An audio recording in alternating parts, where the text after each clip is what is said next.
yapıyor bu adam ki? Bir şey yapıyor mu? Var var. Yok yok. Kaç yenge.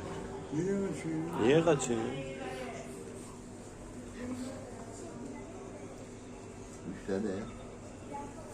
Bir verecek, üç alacak. Kapat dükkanı. Ağır tane, ağır tane.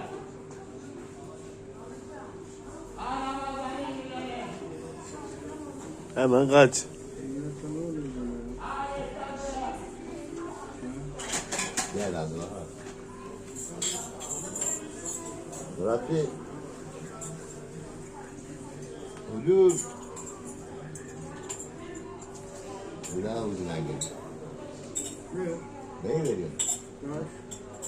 Taş mı? Bir tane bitti. Ne? Yok abi. Nasıl?